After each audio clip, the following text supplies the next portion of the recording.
Hey everyone, welcome back to the Sports Psych Show. Thanks so much for joining me. Now today I'm honoured to be speaking with Dr. Andy Abraham, who is Head of Department for Sports Coaching at Leeds Beckett University. Andy, welcome to the Sports Psych Show. Thank you very much, Dan. Good to be here. It's great to have you on. Why don't you introduce yourself to the Sports Psych Show audience? Sure. Well, as you just said, I'm the Head of Department for Sport Coaching at Leeds Beckett University. I've been there, arrived there in 2007, and prior to that I was in Scotland for 7 years. And in that time, those have been my two main jobs that I suppose I've had.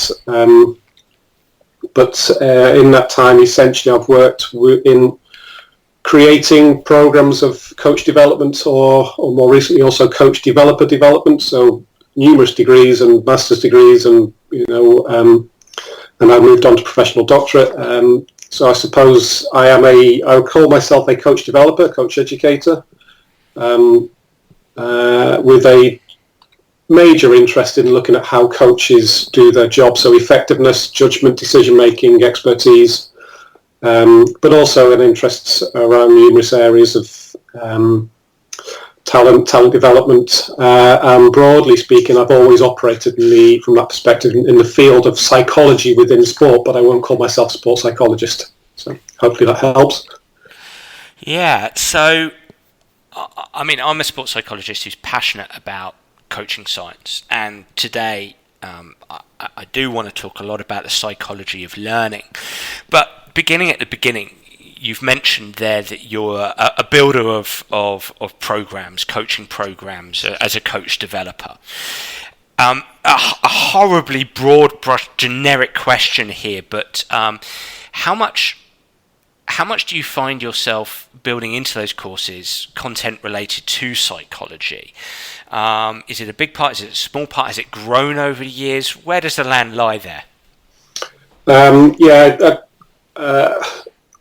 I think it lies everywhere. I think when we set this up, I remember the show Goodness Gracious Me, where there's the Indian dad where everything's Indian, and I think there's an element of when you get into psychology, everything's psychology. So the way in which we start our programs is generally around some work that we've been doing for the last 13 years around what we class as the who, what, how model. Now that's three things. We perhaps layer on three on top of that, which would be understanding the context, understanding self, and understanding process and practice. Now, if you look across all six of those areas, psychology has some connection with all six of those areas. If you were to start with the who, then fundamentally we talk about the who from a biopsychosocial point of view when we talk about this in-house. I mean, that work it's been around a long time, but that was a lot in the talent development report that Dave Collins, Richard Bailey, Martin Toms, and numerous others worked on for Sports Coach UK several years ago. But by the nature of biopsychosocial, then there's clearly a lot of psychology in that. But if we progress to the what, if we look at the games and sports that people play, and then you get into that, especially team sports, but not just team sports. Golf is your background's in golf. There's an element of strategy, decision making, tactics. So it's quite easy to get into psychology from that perspective. Even from the sense of how players interact with each other, so team dynamics, those sorts of things in terms of, understanding the sport. The how, fundamentally is, the how do we help someone learn? You then eventually get into the theory of learning, and as soon as you get into learning, you get into teaching as well, so you can look at the psychology of learning, the psychology of teaching, the connection to those, which if you're working in education, that you might refer to that as being pedagogy as well. But then if you get into understanding self, who am I as a person? Again, fundamentally, you can take a psychological view on that. You can look at the context which coaches have to operate in. Now, you might start to progress more into the sociology side, but even within that, there's elements of understanding context from that idea of organizational psychology, politics, micropolitics, which Robin Jones, Paul Petracca have done some really interesting work in that area. They perhaps might come at that from a more sociological point of view, but you could argue there's a psychological view on that as well. And what was the sixth one? Yeah, process and practice, which is what I suppose spend a lot of my time doing, is what are the processes and practices that coaches engage in, and that then takes you into the judgment decision making area. So psychology is everywhere, and when you get into it, there's a huge range of information and knowledge that exists that coaches could draw upon to inform their practice. As you mentioned, psychology is everywhere, and I remember on this show Fergus Connolly, the sports scientist, mentioning that he felt psychology is omnipresent, so always there. So there's an element of it always being there and it being everywhere. I love the way you strip that back in terms of who, what, how. Who are we educating? What are we educating? And how are we educating? And that who is, I suppose, understanding the learner. And you mentioned that term biopsychosocial, and again on the Sports Psych show, we've had biopsychosocial before. Ian Peake, the golf coach, talked about using a biopsychosocial model in his coaching as a golf coach. But I just want to dwell on that a little bit, because it's like, whoa, biopsychosocial, that sounds kind of complex or complicated, I should say, to understand. Can you take me through that a bit? Is it that behaviour is driven biologically, psychologically, and socially? Is that what you're saying? Yeah, and I think when you get into this, you start to you perhaps look at it from different perspectives. As in, we can use the theories around biopsychosocial to understand why people might be doing what they're doing, but we can also use it to try and predict where we'd like to take them as well. So, for example, we wrote a planning chapter a few years back as a team, and we talked about, people often talk about psychosocial skills for kids. But then you look to the literature, and it's not always particularly detailed in what that means. So, there's obviously the work around the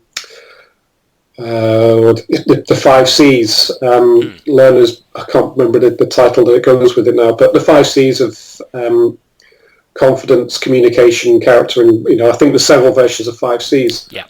But that again, that there's sometimes a lack of detail in what does that actually look like. Whereas if you perhaps go more to the educational literature, it would talk about, can children say please and thank you? Can children give each other praise? Can people take praise and thank people for that praise? Can they ask for help?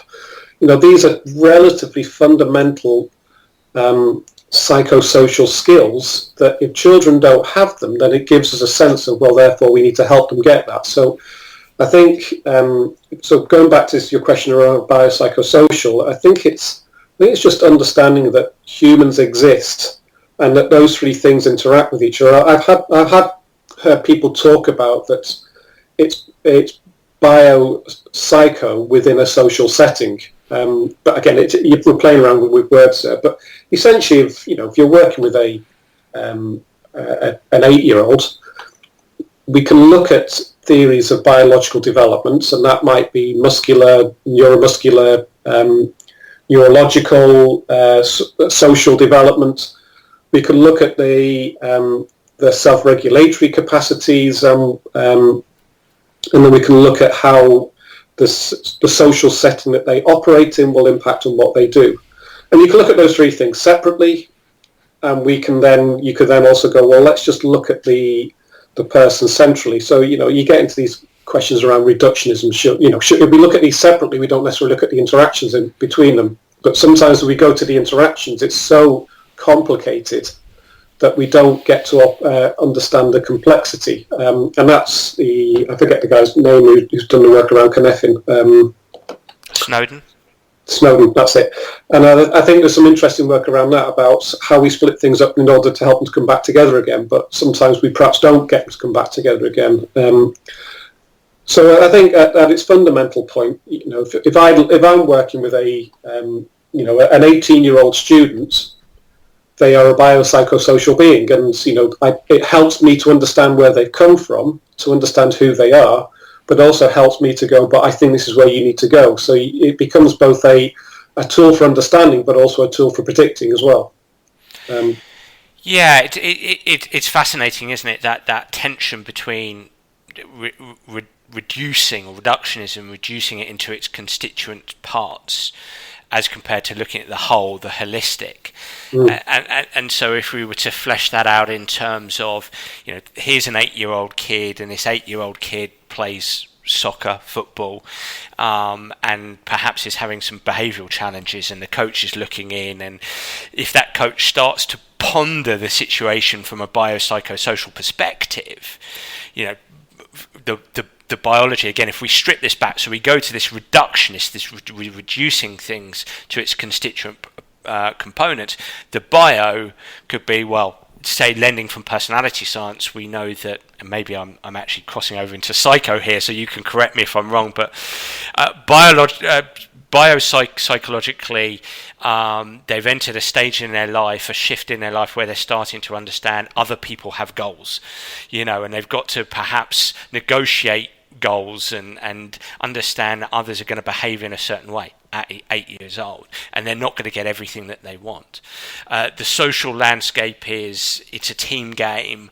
The coach is trying to coach some technique, etc., etc. So the coach has to look from the outside in and perhaps figure out, okay, what's the biopsychosocial factors here that are influencing this child's behaviour, perhaps maladaptive behaviour, and perhaps from there brainstorm some solutions based on that biopsychosocial model.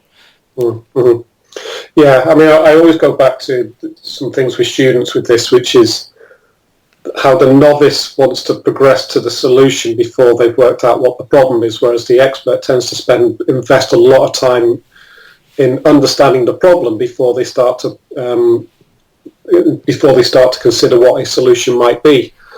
And I think when you look at coach development, this is core to how all this works, which is how quickly do we expect things to happen? Because I know there's a lot of people who would look at degree courses and be jealous of the amount of time that we have with students, and it is fantastic the amount of time we have with students, but when you look at coaching and how much stuff there is, and that this, again, if you look at the psychology of their development, that typically at 18, there's still a sense of knowledge is dualistic. There's a right answer and there's a wrong answer.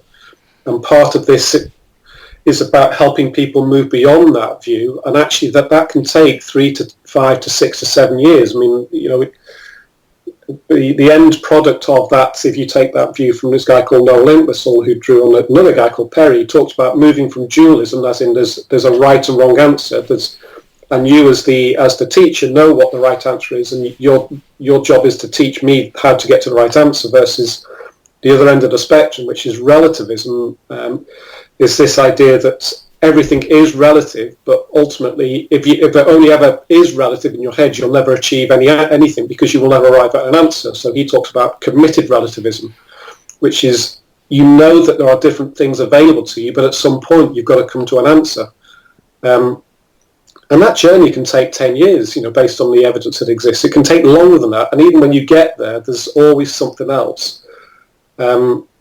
And I think that's the issue when we look at the working with kids and we start to talk about biopsychosocial. So one of the things that we spend a lot of time doing is encouraging people to operate from what we offer as thinking tools. So we try to identify good thinking tools. So self-determination is a good thinking tool.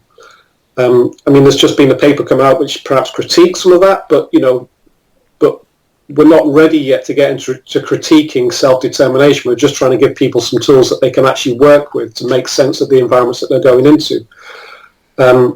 So I think it's about finding the thinking tools which help people understand what they're seeing and therefore react to it. And the thinking tool might initially be, well, that's right and that's wrong. Or it might eventually be, if you look at the LTAD model, there are people, when we first deliver those sorts of things to students, it's right. So therefore, we hear people say, this person's 11, so therefore that they are at the, learning to train stage. And you go, okay, yeah, you've said that because that's what it says in that document. But our next question is has Ismail Badi ever met your athletes? And they go, no. Well, how do you know that they're at the learning to train stage? Because he's never met them. That's just how he's packaging it. Your job is to interpret that to go, actually, you're not at the learning to train stage, you're beyond that, or you're before that. Or in fact, that doesn't even exist, and we perhaps look at a different model. So I'm sorry, I feel like I'm wandering away from your point. So coming back to what you're saying about the biopsychosocial is, it is difficult, it's complicated, but if we can see ways in which those interact with each other, you always come back to me if we're working with coaches is there's a reality that faces them, as you've just talked about, as in there is Mary stood over there who's behaving impeccably and is doing everything we ask but doesn't seem to challenge very much, whereas you've got, and I'm being really quite, in terms of, I suppose, dualistic in this, is you've got Johnny over here who feels like they're being a real pain, but not seem to be doing anything, but is often off doing things by themselves and wants to get on.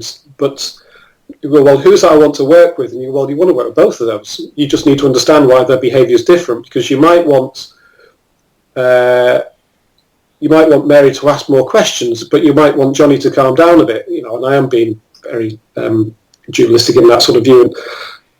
And understanding those things allows people to start making better judgments about what they want to do with people. And I think part of that is understanding the role that the ologies can help in terms of coaches making sense of what's happening in front of them.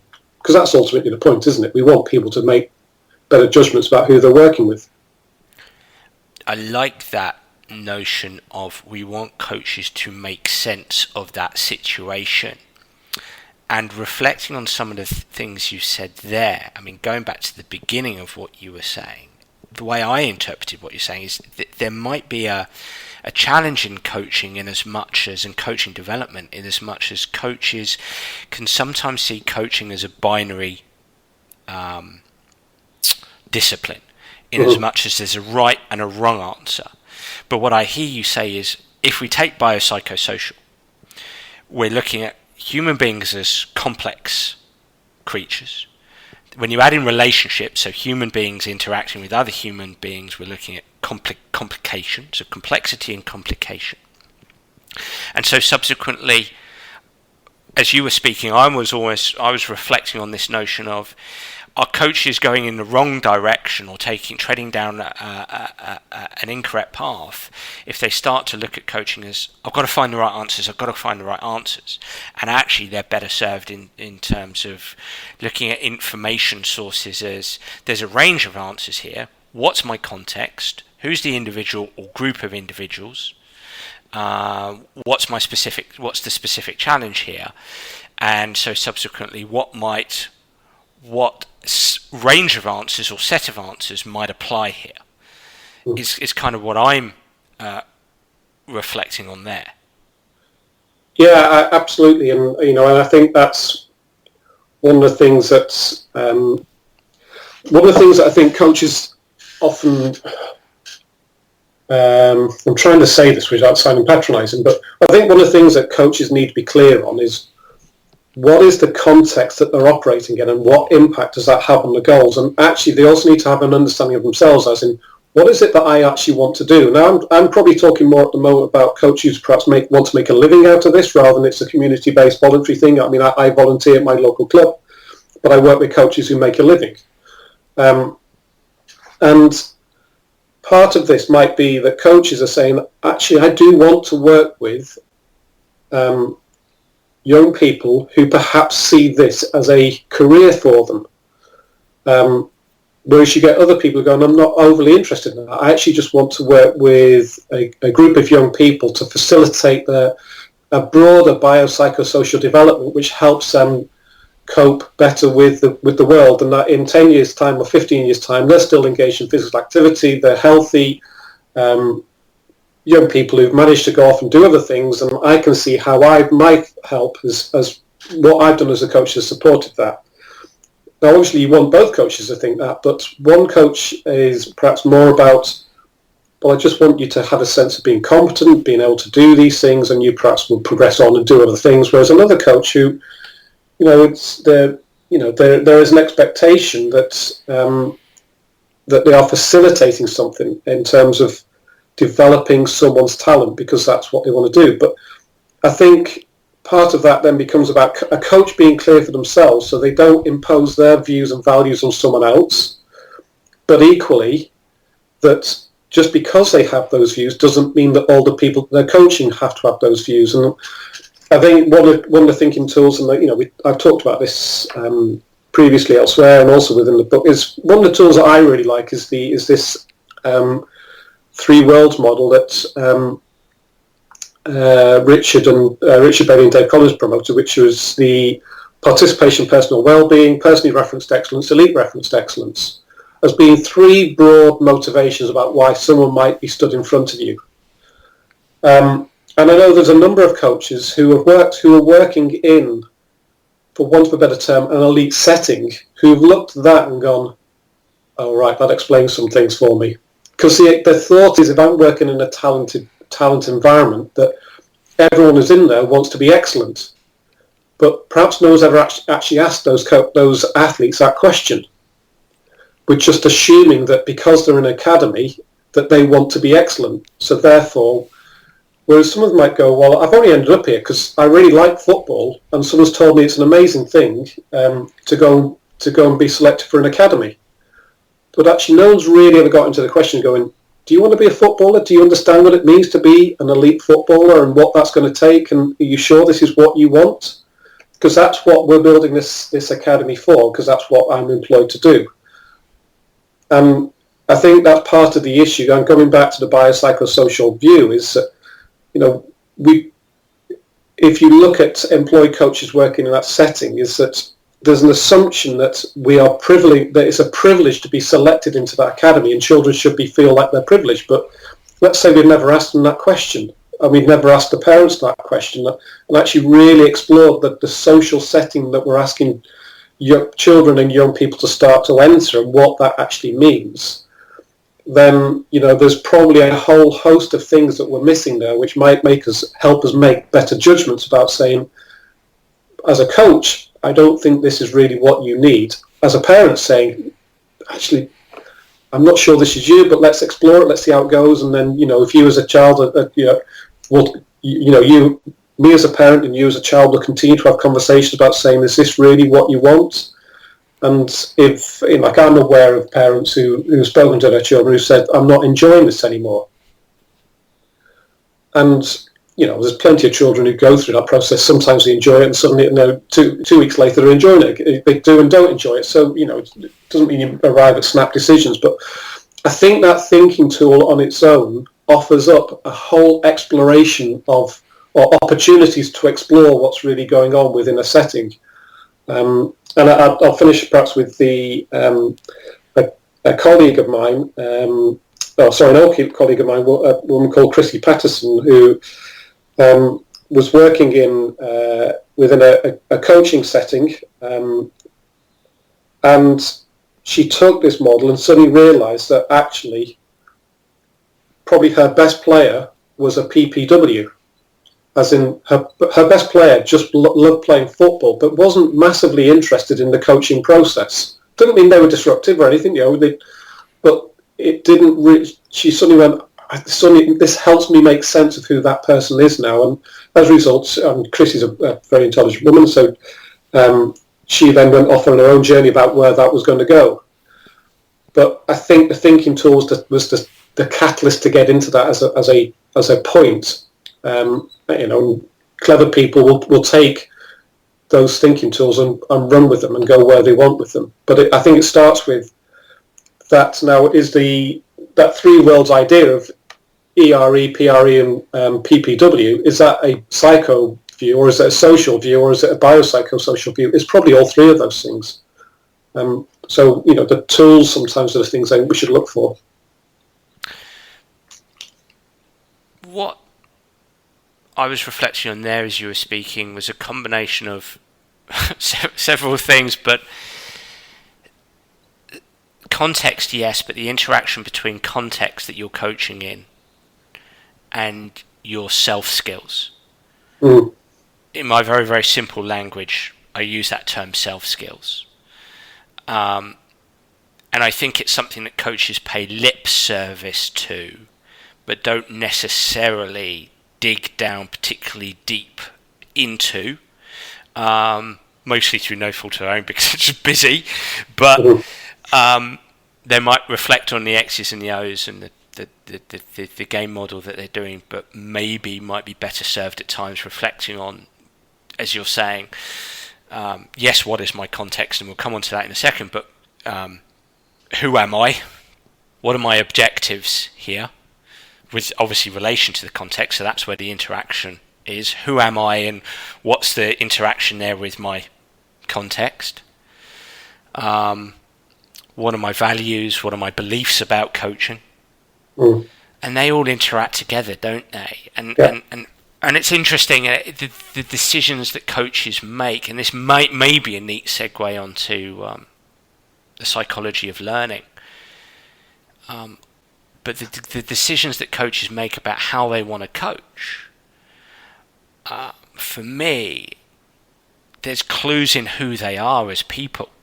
If I was to borrow from personality science, and I know personality is enormously complex and there's a great deal of controversy around how accurate one can be around somebody's dispositional traits, because as you've mentioned, motivational agency gets in the way. What are my values? What are my loves? What are my interests? What's my beliefs? And that influences somebody's personality.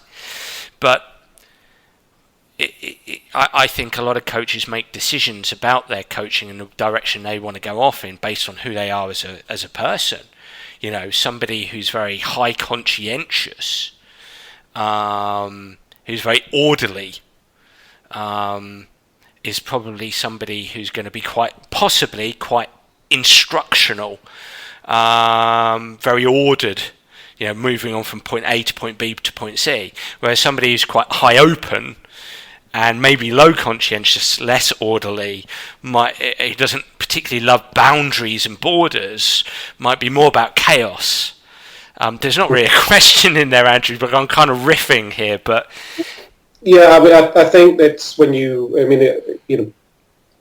think what you're talking about there, around the personality, I direct you towards the work that my PhD student Gary Hodgson's been doing around this, but he's not been looking at that from an athlete point of view. He's been looking at that from how coach educators can understand their coach's point of view in terms of those things. And I think there's some really fascinating journeys that we can go on with looking at that, like you say, those big five, about how those might influence who we are. But what we know from those is that, that's one of the reasons why I'm always wary about the role of personality questionnaires, is that we connect personality questionnaires with behaviour.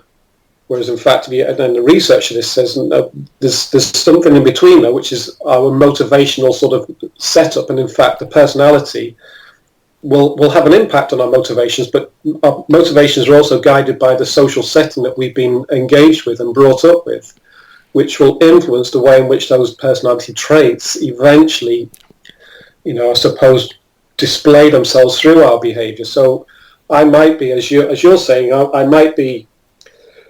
Again, if we're being very black and white about this, but if I'm highly conscientious and highly ordered and not particularly open, then you put me into a very structured environment, and that really might expose those elements of my personality. But equally, even if I'm relatively more open, relatively low conscientious, if I still have to go through a system which actively pushes order and what's the word I'm looking for? Subservience, then probably my behaviour will end up looking like that, irrespective of the fact that I might have a personality profile which measured through the big five, which doesn't necessarily say I'm going to enjoy that, but it doesn't mean that it's going to stop me being like that. And I think that's why it does come back to us needing to be clear on who people are. but understanding that, I like the idea of identity about who people are. So who people are isn't based on their personality profile. They are who they are based on the experiences they've had through life up until that point. And I mean, I tend to look at those big five as almost like being the filters through which we live our life, but they're not the things which define our life.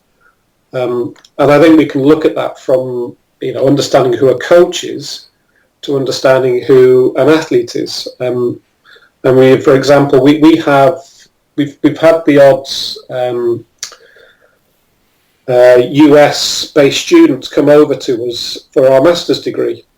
And they're quite surprised by the openness of the environment that we create, because it's not what they've experienced within the US system. Now, I have a view about what's better and what isn't, but I couldn't point you to evidence, so it would be a view. It wouldn't necessarily be an evidence-based view. But I have a theory about why we create more of an open environment, because I think that better aligns with developing metacognitive skills that coaches or people just need in life anyway. So the more open you make it, the more willing they are to challenge who they are and what everyone else is doing. But if people come from a system which basically says the professor stood at the front of the class is the person who's right, and that's the person you need to impress, then people will start to do that, because ultimately, if there's a degree at the end of this, or if there's a playing contract at the end of this, then I'll probably work towards achieving that, even though that potentially goes against what I would prefer to do. So I think getting into understanding those personality constructs can be really helpful, but we have to look at that through the motivational climate through which that person's been going through for the previous X number of years. I agree, and I would say it's probably like any other profile, whether it's a mental skills profile. Any profile is a conduit for great conversation, as far as I'm concerned. It's the interpretation of that profile, and it's just there for great conversation, with the potential for it to be a platform for thinking tools. That would be my take on it. Yeah. I mean, I suppose, and I'll get your comment on this in a second, to try to neatly summarize what we're talking about here, and what I've learned in the last 10-15 minutes is it's so important to start with that who are we educating, what is the context here, appreciate who that person is from a biopsychosocial perspective, which will have a degree of complexity and complication, but within that, reflecting on ourselves and who we are, how we go about what we do, will interact with who we've got in front of us, and developing or appreciating thinking tools from there, because there's not one right answer. As you say, it's not binary, it's not right or wrong, it's a range of solutions here, a range of answers, a range of tools I can utilize within any given context. Mm-hmm. Yeah, I think that's one of the things that we're trying to do with the coach development programs and the coach developer development programs we have, is helping people. It's a term which has been around a long time, but my colleague Bob Muir's been doing a lot with this recently. Is this idea of helping people make sense of what their situation is, and the more we can do that, the more likely it is that people start to see, I'll use this term, this idea of it depends. It does depend, of course it does. Everything we do depends on what we think the outcome of our judgment is going to be, and that's influenced by a whole range of different things. But often one of the things that we need to do is, I think, is help people understand the context within which they are operating. Within the professional doctorate, we're doing it. Well, one of the tasks we've asked I say students, I hate using the term students because they're professionals, but the student professionals or the professional students, I don't know what you call them. No, perhaps I'm the professional student, I don't know. But we've asked them to do a task analysis or a cognitive task analysis. And And it's amazing listening to what they've done, whereas people have gone to look at their job contracts and their job descriptions and realise just how poorly matched the job description is to the actual job that people do. And, so a lot of this starts, especially for employing people, a lot of it starts at the, as soon as the recruitment starts, as in, are we even really clear what this job is and who we're trying to recruit to it? And it's when, like I say, these guys have gone through and gone, well, what that says and what I'm doing are not necessarily that well tied, or what I was asked to do has grown into something very different since I've started doing it. But as a result of doing that, it's the reason why we've asked them to do that is that we're trying to expose the tasks which go on and where within those tasks they think they need more evidence to support the thing that they're doing. So that's the point to me of a professional doctorate. It's not a PhD, it's about generating evidence to help people do their job better. And that's all we're trying to do a lot of the time, is that help people make sense of what is their job and what do they need to know, what would they like to know more about. And they might start the professional doctorate knowing that and not really change the name as they go through this taught element. But the point of that doing that is to help them explore what that is, so they're clear when they start doing their data collection that it's definitely going to be something which is related to what they want to do and whether or not and how that might support them in their progression as a professional. So yeah, I think fundamentally it does depend, and there's, going back to the way in which we started the question, is psychology is everywhere within this, but there's numerous psychological theories, and why do theories exist? Theories exist to help us explain the world. So there's lots of different theories. It means there's lots of different ways to explain the world, or as put it a different way, if we wanted to model the world, we'd have the world. So, so again, that's why I get a little bit frustrated when people use the term reductionism as a criticism. Everything we do is within what we do as researchers, as teachers, is reductionist, because we cannot just say there's the world, because it's too complicated to get your head. You're going to have to reduce it in some way or other. So all research eventually is reductionist. It's just how reductionist has it gone, I think. Well, in celebration of that notion, let's be reductionist. And I've been craving on the Sports Psych show to have a great conversation with somebody about the psychology of learning. And in line with what we're talking about, that things aren't binary, there's no right, there's no wrong, there's no one way, which my experience is, having been a professional sports person, working my way through the ranks up to a certain point in golf, and then being a coach. I've seen, and then obviously a sports psychologist for the last 15 years, I've seen so many different ways that people have developed themselves within different sports. I've seen so many different approaches that coaches have taken. So I'm always fascinated by the way that coaches approach certain things, and I always love learning from different approaches, and I think it's a coach's business if he or she wants to really immerse themselves in one way. No problem with that. Brilliant. I'm going to learn from you, because you're going to become a real expert at that way. And I've got no doubts I can take some tools, some techniques, some ideas, some philosophies, and shamelessly steal them from you and use them. But I'm also appreciative that there's when we look at the psychology of learning, how do people learn? Which I think is such an important question for coaches to ask themselves. How do my people learn? How do my players learn? Mm-hmm. And there's a number of theories. And I would like, on the basis of reductionism, to go through each one if we can, briefly, and look at those. And so as an overarching viewpoint, we've got cognitive learning theory. So we're going to use some funky terms, but we'll scaffold this down. We've got cognitive learning theory, social learning theory, constructivist learning theory, motor learning theory, and dynamical systems. We obviously can't go into too much depth, otherwise we'll be here all day. But I don't know how you'd like to do this, Andrew, but should we begin at the beginning? Should we take cognitive learning theory first? Do you want to have an overall conversation? What would you like to do here? Well, I think, like you say, if we're going to scaffold this, to me, there's two perspectives I would start with.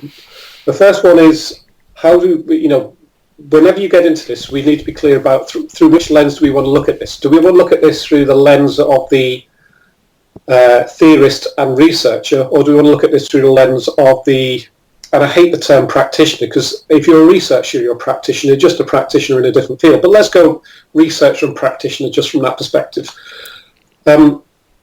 So I think we have to look at this, from my perspective as a coach developer, we have to look at it through the eyes of the practitioner. And I think that's important because it means that you don't have to tie yourself to something because of your, to use some terms around this, which is like ontology. Like I have a philosophical belief about how we should do this, which might tie me to one of these theories. But the other thing is, I would always start with is, if I am talking about this, how we help coaches, and this is a term that we've used a lot within our guys, is that we talk often within our group about this term of constructive alignment. And what we mean by that is that if you look at a coaching session, is that there are objectives, there is athlete engagement, there is a task that I set as a coach, and then there's an intervention that I use as a coach. And that's generally only the four things that happen within a coaching session. And the two things that I will probably try to direct in that is the task and the coaching behaviour. So that I'm assuming that those two things will encourage engagement of the athletes to achieve the objective of the session, and that over a number of weeks, those things will clump together and eventually create some level of learning. So if I strip some of that away, let's just say that the two things that I can influence as a coach is the task or practice that I ask someone to do, and then the way in which I intervene with those. And fundamentally, the theories of learning that I work to should allow me to rationalise the task design and the intervention method. So if we start with, for example, cognitive learning theory, and I would probably, for the time being, if in terms of order, I'd probably put motor learning theory together with this, because I think this might be useful, is that there was a lot of research done, and I probably want to start this with, I'm not classing myself as an expert in learning theories. My expertise is in coach development. So Sure. If there's someone sat out there going, yeah, you're misinterpreting that, by all means, sooner. When this goes out, tweet the hell out of it and let's have a discussion about it, because to me that's important. Yep. But if we look in the 80s and sort of 70s, 80s and early 90s, there was some work going on within the cognitive learning domain, and there was some work going on in motor learning domain, which was around this idea of general motor programs, memory, and how those things connect with each other. So within the general motor program, we had the idea around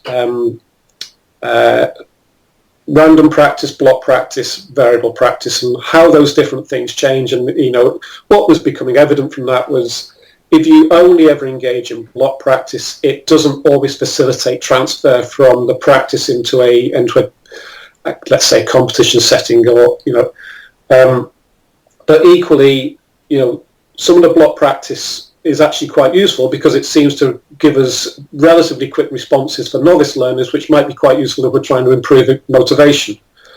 At the same time, there was similar work going on, which within cognitive work, which wasn't necessarily about motor development, it was more about memory, but some really nice work around this idea of distributed practice, as in, if we distribute the learning episodes rather than massing them together, then you see relatively slow uptake of that knowledge, but you tend to get better retention and transfer of that knowledge. So essentially, the way you could get into that is that if we mass everything together, then we might see quick improvements, and if you get it from a neurological point of view, you could argue that the brain really hasn't adapted to that. It's just done some relatively immediate adaptations, but it's not become developed, and eventually that learning floats away. Whereas the distributed idea is that we do bits over periods of time, and they did this with learning language words, was that it seemed to be that having the intervening period meant that the rediscovery of those words seemed to be really important in developing a memory trace, and the language was used was it facilitated greater and stronger storage in long-term memory. And within that, basically, you get into the outcome of that was saying desirable difficulties. It's actually good for us to create difficulties for the learner, even though it might have an impact on their immediate performance. It seems to have a better impact in terms of retention and transfer of that learning. And there was a really nice paper written in I think the early 90s by the two people who've done a lot of this work, which was Richard Smith and Robert Bjork, who looked at how we could take those two things together and talk about this idea of desirable difficulties. So it seemed to make a lot of sense. And I think, to me, it still makes a lot of sense. And I use that a lot myself, which is how do we create the desirable difficulties in order to, essentially mess people around a little bit, to develop them, to create better learning episodes, but also learning chunks and that sort of idea. And coming back to what we were discussing before we started, was that a lot of that's based on the fact that there is a memory, and there are things kept in memory. And that the general motor program idea was that there was a schema, there was a set of things which seemed to go. There's a golf swing, for example. There's lots of different ways to swing a club, but there's some general mechanics which seem to go with that. So that seemed to fit. So that's where I would come up with cognitive and motor learning theories. That's where it's coming from. The pause came. Now, I was very lucky in the 90s that I had Keith Davids as a lecturer who was starting to really get into this idea of ecological psychology, dynamical systems, dynamical constraints, which started to really question that, as in, does that really work like that? And the evidence that they started to generate was suggesting perhaps not, that there was, and that the reason for that was this idea of internal versus that the fact that there is an internal representation of something, whereas that research was becoming much more around that it's much more online than that. So there isn't a perception, decision, action. There is perception, action, and the decision is an online. You can't separate the decision away from the action. What does online mean? Sorry. So yeah, I was thinking about that myself, and I was thinking about this morning. It essentially seems to create, and again, I'm not an expert in ecological imagination, but my reading of it is the suggestion that there is not there's flows of information in through the eyes and the ears, and we immediately work with that information. That constrains our behaviour, and we work with that and immediately start to create actions which respond to the information flow. So if you read the work around ecological dynamics, they would suggest that cognitive and motor learning theories separated the learner too much from the environment. Now, again, I'm not entirely sure that's as true as they suggest it is, any more than I think it's true that the criticisms of dynamical systems are true. I think sometimes we look for clear blue water when there isn't any. And I think, and actually, one of my PhD students, Mike Ashford, we've just got a paper coming out which gets into that, which is instead of looking for the clear blue water, why don't we look for the commonalities across these things? But I can perhaps talk about that later. But my understanding of dynamical systems was saying that this idea that it's perception action, that we receive information and we immediately respond to that information, that there isn't a sense of going through, or what does information say, how does that information compare with what I think about the world, and it's, to them it was too slow and it didn't match reality. And the ecological dynamics then gets into saying much more. I'm not even sure, if you'd go back to Gibson, he was even criticising that much cognitivism. I think he was just presenting the way in which he saw the world, and as a result, people then start to use that as a way to critique cognitivism, which is a good thing, I think. We should be critiquing. So that online idea is that if we place people in an environment, and that environment includes information, then people will respond to that information as it comes to them. And And the role of information, therefore, or the role of constantly exposing people to information is you start to attune to what that information says and doesn't say. And again, to me, that makes a great deal of sense. Especially if you, I don't know if you're like me when you're watching, these nature programs, you've seen those literally 2-day-old goats scrambling up a mountainside. You think, there's not been a great deal of learning there. The fact is that they are, 2 days in, and they're already, doing some amazing feats in terms of the control and action of the action and coordination. So, you'd have to look at it and go, there's something going on there. I can see why people might get into this. So when you really unpick that, they don't necessarily have a belief in the role of memory, even if it exists. And again, I might be misrepresenting there. And that it's much more about this idea of affordance, that information affords an opportunity to do something.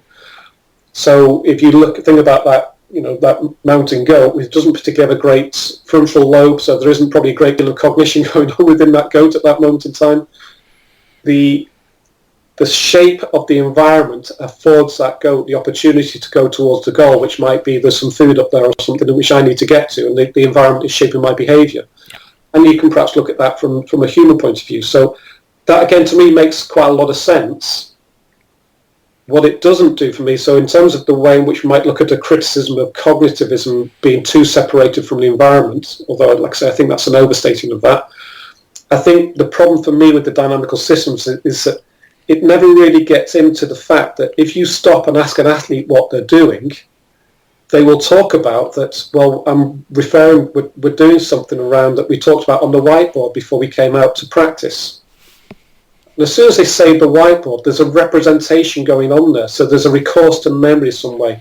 And again, we've been doing some work around the role of what influences behaviour. So again, Mike Ashford, who's one of the PhD students, has been doing this in rugby and looking at the judgments that rugby players seem to make and how those judgments change based on the context that they're in.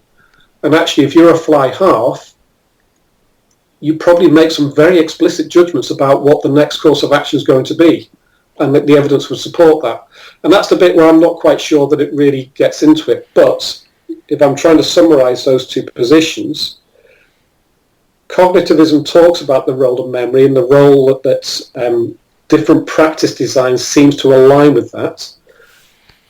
Dynamical systems is far more interested in this idea of things being online, so therefore our job is to constrain the practice in a way which provides those people with information that they respond to. And it's not going to happen once. We have to learn to attune to that information, to align what that information means in terms of the actions that I can use to respond to that information. But it doesn't seem to really do a particularly good job in terms of, and I've read the papers, people might say, well, we think it does, but my view, it doesn't talk about the role of intentionality and the role of representation in that. And I suppose, so that would be the two ways in which, and they're probably the two dominant ways in which we've been looking at, but I think it's important to look at these two others, which is social learning theory, which look at where did demonstration come from. Ultimately, demonstration came from the work of Bandura in terms of that if I demonstrate something, you might copy it. That's very much a social learning theory. And if you look at the majority of life, then kids, where do kids learn their habits? They learn them from the parents. Is there an explicit teaching of some of those habits? Maybe, but there's also an awful lot of just implicit copying behaviour which goes on. Now, again, you could interpret that through the other theories. If you're a dynamical systems person, you might go, well, that's just them responding to the information that flows to them. A cognitive might go, well, that's just called implicit learning. So, and again, sometimes it's worth looking at commonalities rather than looking at differences. I think if you're a practitioner rather than someone who has a research focus to really drive a theoretical agenda. And then constructivism would talk about this idea of not treating people as empty vessels, that learning builds on prior learning. So, and again, I'd use constructivism. Is a key thing is to get into is what is it you already know, and how can I use what you already know to facilitate your journey in terms of learning more. so constructivism talks about how we build on what's already there, and it's probably referred to as being much more owned by the learner. But if you look at the criticisms of that, the criticisms tend to be, so an example of a practice type which has come out of that is discovery learning. Yes. And there's research to say that actually there's very little evidence for discovery learning as in its purest sense, as in I give you something in this room, I say nothing to you, I just put you in there and you will discover what the meaning of that is. And there's very little evidence of that. So those who critique this, constructivist theorists who critique other constructivists, talk about that they downplay too much the role of direct instruction and the role that has. So I suppose that's a bit of a whistle-stop tour around those from my perspective. But I will come back to saying fundamentally the things that a coach can influence from those perspectives is the task design, and you might look at task design over a number of weeks. So there's a guy called Bruner who probably comes from constructivism, talks about both scaffolding and the spiraling of a curriculum. So we do something, then we come back to it. We do something, we come back to it, and you do that over a number of years. And he would talk about something called concept thresholds, which is we keep returning to something, but each time we return to it, we add a little bit more onto it. And eventually, by doing that, we reach a point where you go, now you've got that, we can progress on to the next thing. So I think it's important that we look at sessions, but also how sessions build with each other. But if you or I, Dan, went in to observe a coach and saw a practice going on, and imagined theorists stood around it, all those theorists could look at that single practice and explain it from their perspective and argue with each other about who's correct. It's that phrase, depending on your perspective, is it a 6 or is it a 9?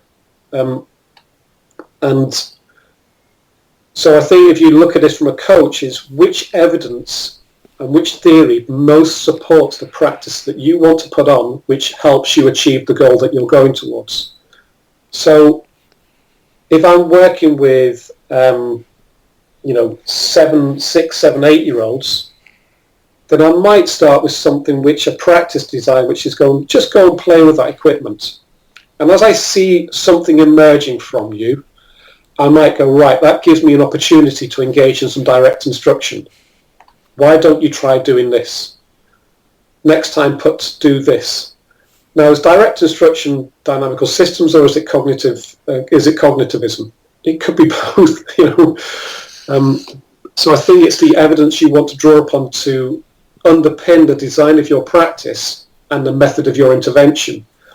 And it might be that we could get into that the information isn't rich enough in this, or the information is too rich in this, there's too much stuff going on. You could explain it from both. So I go back to, if I was a coach, I would go back to the thinking tools such as desirable difficulties. We've talked about this idea of repetition without repetition, because we know that nothing's ever truly repetitive, but equally you could have repetition which is more repetitive than something else which is less repetitive, if that makes any sense at all. So you might get into this idea of variable practice from that perspective. But we could also look at the constraints idea of how much information. So a 4-on-4 versus a 6-on-6 versus a 10-on-10. But again, that even with that, we need to be careful, because if ultimately the goal is to facilitate someone playing the full 11-on-11 game, then the 4-on-4 isn't a natural transfer to 11 versus 11. So we might have to scaffold that up to, now we're talking about scaffolding, which comes from constructivism. So I think we just need to be careful of saying that one theory is better than another. I've yet to see that that's true. I think there are some theories which explain things better than others. So to me, there's a woman called Pam Richards who's done some really nice work looking at this slow off-field task development versus fast on-field. in terms of connecting decision making. Now, decision making is very much more from, I think, a cognitive learning theory point of view. I think, personally, if I was looking for some things in this, I think cognitive learning theory is a better explanation of decision making than dynamical systems is at the moment. That's my view. I'm sure people will disagree with me, but if you're going to ask me where would I go for to look at how do I develop players' decision making, I would point people in the direction of the work of Pam Richards, of I think her name is Anne-Claude Maquette, who's from France, who's done some really nice work in that area. If I'm thinking about movement emergence, then I'll probably be saying, well, I think you might be really interested in looking at dynamical systems work. But that's me working with coaches, not working with researchers. And it's eventually coming back to what is it you're trying to influence? Practice design and coach intervention. And, that's probably a long-winded, well, probably hopefully not too long-winded, but perhaps gives you a sense of where I see these things coming from. That's awesome. And I think I want to reflect back to you what I've heard, and I'm going to abuse things by doing this in stunningly simple terms. Fine, yeah, I think that's probably not a bad idea. No, but you have. I'm going to try and scaffold this even further, and when you do, I think you abuse it, but let's go with it. And then sort of summarise what I'm hearing you saying, because I think it's very important what you're saying. Because I'm guilty of going around sort of saying, as a sports psychologist, I think coaches need to know how people learn. And let's pause that notion and then come back to that in a second. So what I hear you saying is cognitive learning theory and motor learning theory, we can clump those together, and in essence, the essence of it is memory. The essence of it is memory. When I coach, when I change tasks, when I'm instructing, whatever it is I'm doing, there can be lots of thinking tools, okay, practical ideas. I'm trying to help players memorize something. When I think of dynamical systems, what those guys and girls who are entrenched in that is they're saying, well, hang on, memory, no, we're not so sure here. There's evidence out there to suggest that we're just perceiving things, we're just recognizing and reacting. And we don't have to memorize anything. It's not nimble enough. It's about just seeing and doing. And then kind of two that come in alongside those are social learning theory, as you've mentioned, the great work of Albert Bandura, which I'm sure has several strands, but at the heart of it is we learn, as the name suggests, social learning theory. We learn from others, from seeing others. We see, and then we learn from that. We model others, and then constructivist learning theory takes into account this notion of we're independent learners, we know some stuff, and we've got to fill up that knowledge cup, and we have to go and explore ourselves, essentially. And what I hear you say is all of these are theories. They're giving an account of how people learn. And what I hear you say is, right, it's useful for coaches to know these, but ultimately,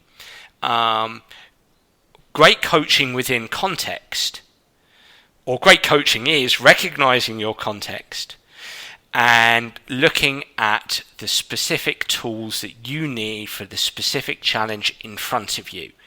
And you can, there's nothing wrong with going across theories. There's nothing wrong with on a Monday saying, what I'm doing here with this bunch of tools, with these tasks and the way I'm going to go about it could be construed more as cognitive learning theory. And then on Tuesday, what I'm doing here, if I really reflect on it, I'm kind of going down the dynamic systems approach. Whilst these have different explanations, there's nothing wrong with going across theories, essentially. Have I got that completely wrong, or am I on the right kind of track?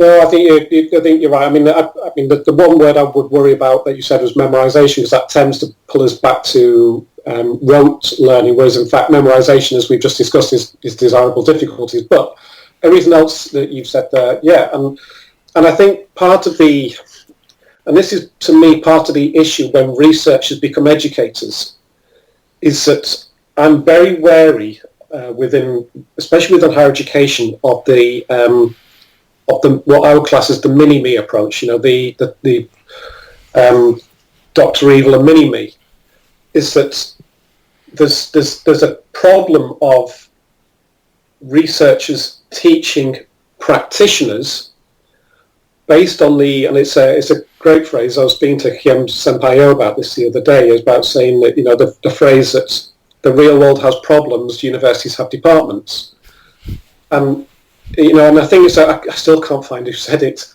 but research talk about theory and practice. The real world has thinking and doing, and I think we need to. I'm very much a pragmatist. I think we have to go look at what is the reality of practicing. And the reality is that I have to put on a practice where there is a task I'm going to set, and that task might be on the pitch, it might be off the pitch, it might be a session with the analyst, it might be us sitting in a room talking about our game approach, it might be us talking about the role of resilience, and we've not even talked about the way in which metacognition and regulation, self-regulation, impact on people's capacity to learn. So all of these, there's a relative simplicity of practice design and coach intervention. And I think there's far more commonality, because ultimately the learning's done by the learner.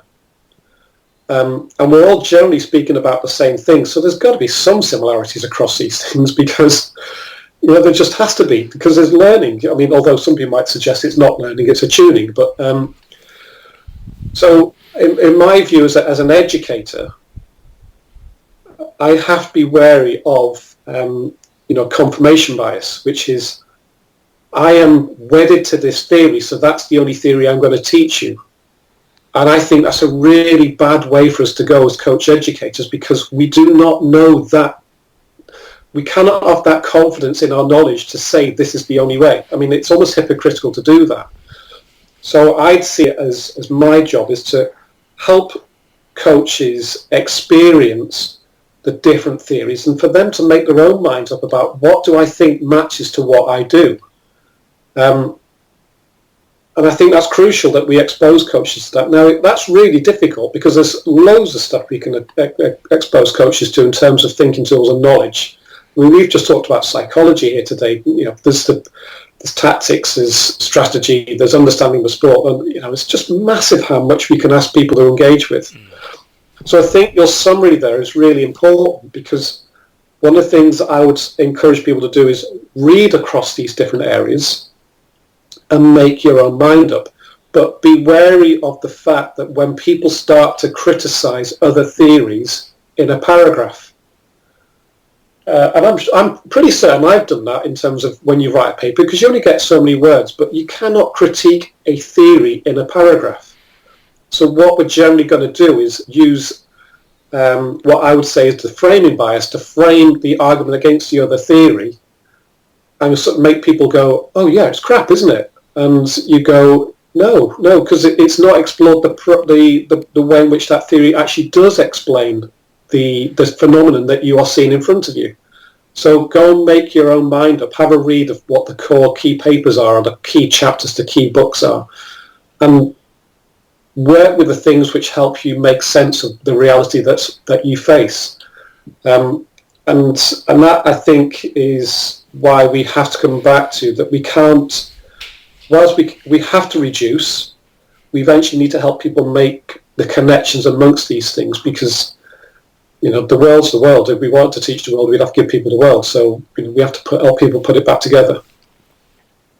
Really fascinating. And Andrew, I'm conscious of two things. I'm conscious of your time, and also conscious of the way people learn, and and us throwing so much information at them. So that was just an awesome conversation, and we took a deep dive, but I think that's really important now and again, and I think that I've certainly achieved my objective of talking about those learning theories. So thank you so much. I know that people will be fascinated by that episode. So how could people engage with you? If they've got a question, how can people engage with you? Do you have you do have Twitter? What's your handle?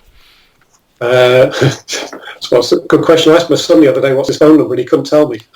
How can you not know the phone number? And I don't know my own Twitter handle. Hang on a second, I'll tell you. No, it's Andrew Abraham 11. There we go. I'm glad you know it. I'm not stalking you. It's not a weird thing. I just got it in front of me. No, you're fine. Brilliant. But equally, my email address is Leeds Beckett. It's a.k.abraham@leedsbeckett.ac.uk. If you go to the Leeds Beckett website and search for me, it will come up. It's a public address, so I'm more than happy to people who email me through that as well. Fantastic. Well, look, Andrew, I'm really grateful for your time, but I'm also grateful for your openness and your honesty, because, I mean, these are challenging subjects to talk about, and they're highly emotive for people, because people invest their lives in certain theories and certain approaches, as academics and researchers, and as you say, practitioners, coaches. And it is challenging. These are challenging conversations to have. So, look, I really appreciate your time and your thoughts. And I suppose one last thing is, ultimately, what I got out of that, I got lots out of it, Andrew, but for me, it's how many thinking tools do you have? How many thinking tools do you have so you can get the most out of your context? In a sentence, would that be a fair statement? Yeah, I think, if someone asked me once, how would I encapsulate learning in terms of what I do, I would say make it meaningfully difficult. Brilliant. Love it. Yeah.